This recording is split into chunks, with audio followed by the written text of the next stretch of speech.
Well, now it's time for the Hang with Ron Johnson segment. And on the Ron Johnson show, I love to pay homage to Detroit. And a guy up here in Minnesota, JJ McCarthy, everybody knows the story. I'm not going to go into it, but starts off a little slow in the pregame show. I was on the only person that probably said, I don't think he's going to have a turnover. Unfortunately, it bit me in the butt.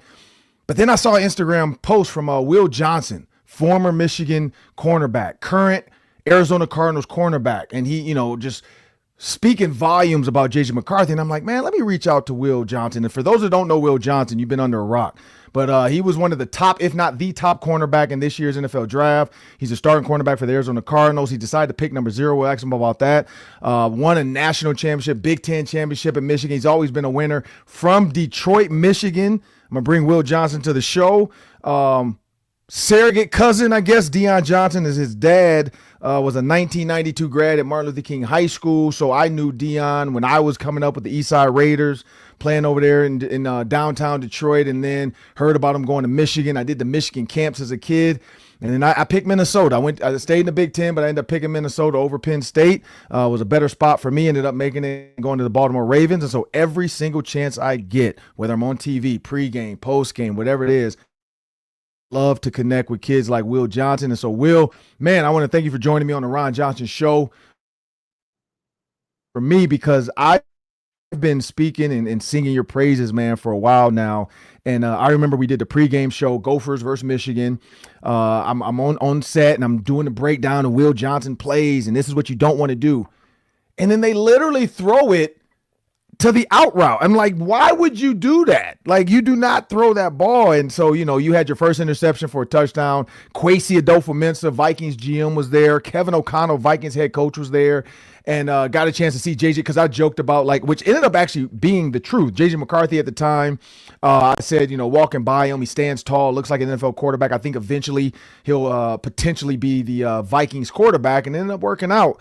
But man, your first interception for a touchdown, man. And then, of course, it steamrolled after that. You Fresno State, I saw that one, USC.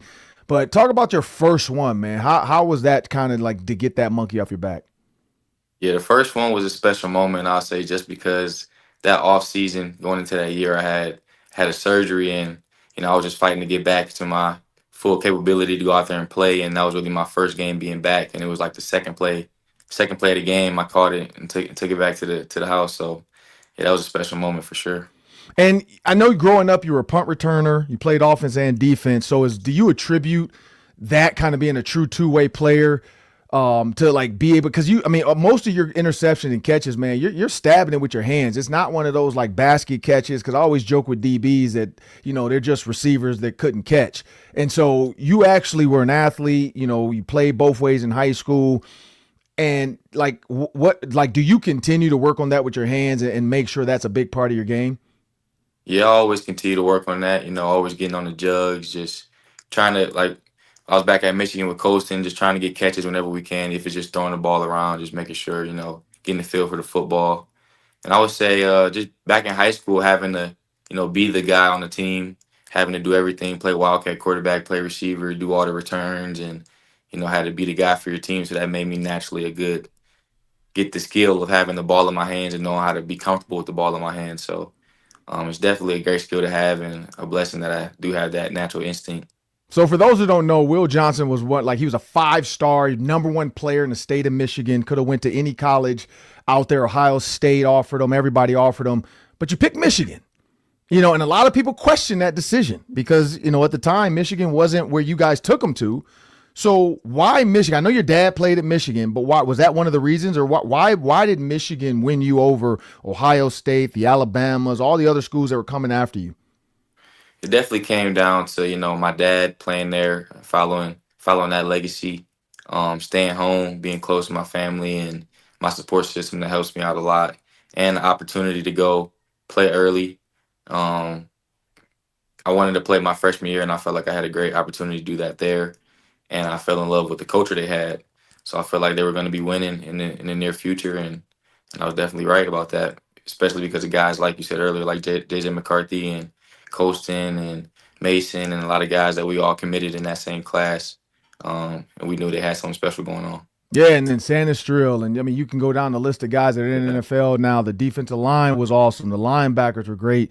And you led the charge with that defense, though. I mean, I think a lot of opposing quarterbacks feared you, but they also were like, I can't go away from them. And more than not, you made them pay. Like the Fresno one was probably one of my favorite ones just because of like you could see the fans talking, the big moment, and you kind of shut the door on any potential comeback. But when you look at that, when you go through all the plays and the highlights, man, is there one that you look back on and you're like, man, that was my moment? That's a tough one. I feel like I had a lot of good ones back in college, but I Because would like Charles say, Woodson, for instance, Charles Woodson, him and David Boston. I don't know, you might be too young to remember that one, but I was in high school mhm. at Martin Luther King, and I remember watching. I was getting recruited by Michigan State, so I tuned in. David Boston's going against Charles Woodson. They get into a fight. Helmet comes off. Wood returns a punt return, does the Heisman. So when I've talked to him before, he's like, man, that was the one for me. Like getting into a fight with David Boston, shutting him down, and then going and returning a punt for a touchdown to beat Ohio State. That was his moment. So yeah, what were you gonna say? What was yours? Yeah, I was gonna say probably something similar to that, like Ohio State game, interception versus Marvin Harrison. I think that game was highly anticipated. That matchup was highly anticipated, and just going out there and executing and flipping the field like that early in the game and setting the tone was special in the big house. Getting the crowd rocking and just the environment and how my teammates, how excited they got and came together. Like that whole environment at the time was amazing. So I'll say that one for sure. And Marvin Harrison, like you said, you guys bested Ohio State. So when you walked into the building, like how was Marv to you? And I mean, I know you guys go at it in practice, you're making each other better, but how has that Ohio State Michigan kind of rivalry been when you walked into the building? Yeah, it was. I mean, it was cool. We had an easy transition because in the pre-draft, they actually I was training out here in Arizona, and Okay. they worked out at the same spot I worked out at. Him, Denzel, and Emeka, all Ohio State guys. So I kind of got a relationship with them naturally. Then I went out to golf a few times with Marv and Denzel and things like that. So it's crazy. We ended up being teammates. So it was a good thing we had that initial time to spend together. So it was cool. Because I know the Iowa, George Kittle, Brock Purdy, whenever he loses, George Kittle has to wear the helmet or Brock Purdy has to wear the helmet. Do you have something going with Marvin Harrison when Michigan plays Ohio State this year? Yeah, I told him and Denzel if when we play them, whoever wins, they got to wear each other's gear. So if we win, they got to wear Michigan gear. If they win, I got to wear Ohio State gear. So I we'll see mean, how are it you go. ready for that though? To put on the scarlet and silver and walk around the facility and do media interviews and like, are you ready for that? I got faith in my boys, so that ain't even crossed my mind. You got to send Sharon Moore a video. You got to give him a hype video. Make sure they know Yeah. what's on the line because you can't be walking around in scarlet and silver. But man, like I wanted to talk to you because JJ McCarthy, Big Ten championship, national championship. You guys did the pinnacle of the pinnacle. There's nothing else left. And then NFL draft picks. JJ McCarthy on Monday night starts off slow. We know the story, but I saw your message, saying, that's him. He's a winner. He's this. Like, what was JJ McCarthy? Like, did you always see that type of guy that no matter what the situation was in the game, he was ready to win the game? Yeah, definitely. He's just a guy that never gets rattled. He's super poised. He's a great leader. He knows how to keep guys engaged, keep guys faith into the game. So, like, I was watching the game, and I was watching the game with somebody and told him this game ain't over because he's a winner. So I know it's a chance that he can go get it done. And he actually ended up getting it done. So I wasn't surprised at all. But yeah, they're gonna have a special quarterback with him because he's gonna make sure the team is bought in. He's gonna always be ready to go, and he's never gonna waver. So I'm excited to see his future. And when you look at, the Big Ten as a whole, and I don't know how much you guys talk about this in the locker room, but, USC now, UCLA, there's a lot of new teams. Oregon is in the Big Ten. But, you still got the Ohio States, the Michigans, the Penn States. The Minnesota Vikings, I think it's over 20 NFL players in that locker room are from the Big Ten. Do you guys still kind of look at that now? And because the SEC, I know Alabama and Georgia, they always think that they're the best. But are they starting to realize now the Big Ten guys are kind of the pinnacle of the top? Yeah, that argument always goes around. So I'm a Big Ten believer, so I'm gonna always go with the Big Ten. But yeah, that's always a big argument in the locker room that we can never settle. So we'll see. And other than Michigan, was there because looking at the SEC, was there or Ohio State, was there a potential of you, like if it wasn't for your dad going to Michigan, Was there one other school, like when it came down to your final two, that you were like, I might want to go there? Like which school was that? Yeah, it was USC actually. Okay. Okay. Why USC? I had a great relationship with their DB coach. I like Lincoln Riley a lot, even when he Okay. was at Oklahoma. They were on my list high just because when he was over there recruiting me. Damani Jackson, he's a corner at Alabama right now, but he was committed there at the time, and he's one of my best friends. So we were trying to decide if we were gonna both go to Michigan or both go to USC, but we ended up going separate ways. But yeah, that was some of the main reasons. And looking at the guys that you practice with, play with, what is, because I mean you've probably seen the videos. I know people who hit you up after it. You and Marvin Harrison, man, kind of went at it during training camp. You made each other better, but there was one, of course, where you got him, you jammed him, he went to the ground, and then later there was a video of him catching a touchdown. What's that back and forth been like during training camp?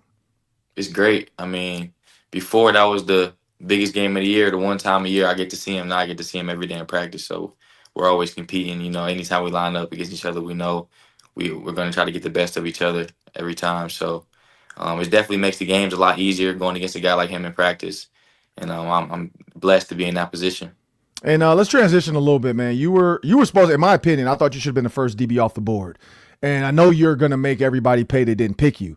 But when you realize, okay, not the first round, not 10, not 11, not 15, not 27, did you ever start to kind of, not, there's no doubt somebody was going to take you, but take us through kind of that mindset and how you kind of felt in that moment, realizing I got to really prove myself because people assume I'm hurt.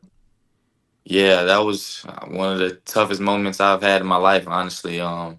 Expecting to go in the first round, being at the draft, sitting in the green room, seeing everybody go, and me not to go. So it definitely was a mind-altering moment, and gave me a lot of fuel and motivation. And the point in the second round when I still wasn't getting drafted early in the second round, that was one of the points I was like, I don't know where I'm gonna go. So that was a tough point too. And then I was just thankful once the Cardinals called.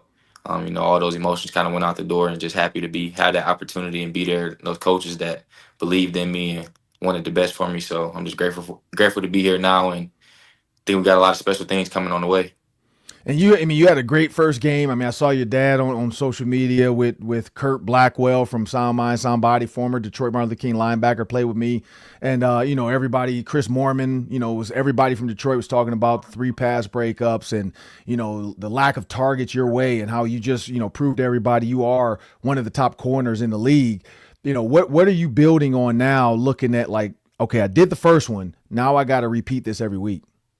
Really just staying consistent, staying disciplined in my routine and everything I do, not getting too high with the high, and know that, these are elite guys in the NFL. So you got to be able to come ready every week and can't let up. So that's my mindset going into this next week. And this started from an early age, 7-on-7 with Sound Mind, Sound Body, going to the camps, getting recruited, learning the system of just playing football, but being in one of the hotbeds recently, Detroit, Michigan, 4 kids going to college, going to Penn State, Michigan, Ohio State. It's a lot of Detroit kids coming out of there. But how did Sound Mind, Sound Body kind of, prepare you all the way through college into this moment? Yeah, it definitely shaped me into the player I am and the person I am, just being around, like you said, all those high level players at a young age, older guys my age, and just getting those reps versus them my whole life. It definitely made it easier in those high pressure situations. Just always being in those high pressure situations, just on a Saturday at the bubble and at the MAC, going against other elite guys from Detroit. So just made it that transition from high school, even in high school to college, now college to NFL a little bit easier. And for those that want to understand, just Google Sound Mind, Sound Body, Kurt Blackwell. He's a guy that started it a long time ago when I was a rookie in the NFL. And it's blossomed into one of the biggest camps that travels. 1,500 plus kids show up. PJ Fleck and I just was with PJ Fleck this morning doing the PJ Fleck show on campus. And he was talking about his coaches will send 8 to 9 coaches to that camp because it's so many kids to scout. And so Kurt Blackwell's done some great stuff. Kobe King, current Vikings linebacker, Kalen King with the Panthers. I mean, I can go on and on and on and name all the guys that have been through the system. And guys not just from Detroit, guys coming in from Chicago, Indiana, Ohio. I mean, it's a huge deal. And so I know you're one of their, they were super excited, as you started to take off. But when you think about, JJ McCarthy, what was the first thing or the message you sent him after that Bears game? I haven't got to talk to him yet, but I would just say I wasn't surprised at all. I expected that out of him. And it's funny because Colson's on the other team, so I know they had some friendly banter going on. So yeah, just talking to Colson and talking to him about it was just cool to see that matchup versus those two. Yeah, and when you look at that, man, it's a lot of Michigan guys across, the league. And I know you guys stay pretty, tight knit and, the M men and all that stuff. But when you see Colston Loveland, another tight end coming to the league, one of the top ones, and Sam Ekstrom, our producer, he was a huge Colston Loveland fan. Like every week he was talking about that's the guy he thought the Vikings might get if they were going to get a tight end. Bears ended up getting him super early. But when you look at that, like it seems like a lot of the Michigan guys are coming out NFL ready, JJ McCarthy being one of them, and showed the world last night. What prepared you guys at Michigan to be able to take the next step and just be ready to go into the field? I think we had a great strength coach named Ben Herbert that just instilled a certain mentality of, not caring about the outside circumstances of discipline and hard work. And that's going to stick with all of us for the rest of our life. And I know JJ and Coach and those are some of the guys that really latched on to that and held that close to him, and that's going to carry him a long way. And when you look at, Kyler Murray, you look at the other guys you see around the league that you guys have faced, have you seen a quarterback or like a quarterback you're going to play that's coming up? Where would you put JJ McCarthy? Because some people put him in the top 15, some people put him in the top 20. Like you've scouted some of these quarterbacks. Like where do you see him fitting in this league? I think I got a lot more games to, go against these elite quarterbacks and really see how it is. So it's hard for me to say, but I'm always bet on JJ every time. So shoot, top 5. Yeah, top 10 yeah. sure. I mean, I'd say for sure top half of the league. I think people question those early throws, but I think it was more the bright lights. I mean, you were out there. It's a little bit different playing DB than quarterback. Disguising the defense and him having to figure it out.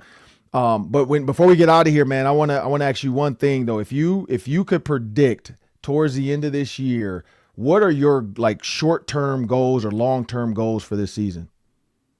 Really just to win. I feel like when you win and stay together, all the personal accolades and things you want as a team will come. So just focus on being my best, doing my 111th, and going to get a win every week. And I will say this, JJ McCarthy got named captain. He didn't play last year. He's a new player, basically a rookie almost, redshirt rookie if you want to call it that. And he got named captain. Did you see that leadership on the field at Michigan? Yeah, definitely. Like I said earlier, I mean, that's one of the reasons that makes him a winner and so great, because him being the captain without ever playing a game on that team tells you everything you need to know about the type of person he is in that building, in the locker room, and how they feel and how they think about him. So that definitely is a testament to who he is as a person. Well, I want to thank you, Will, man, for joining me on the Ron Johnson Show. I'm looking forward to watching you the rest of the season, man. And like I told your dad, I don't know, not this year, but maybe next year, the year after. When you guys play Minnesota, I'll for sure be there. I do the pregame show, so I'll be at the field. Looking forward to, connecting with you at some point this summer, maybe even.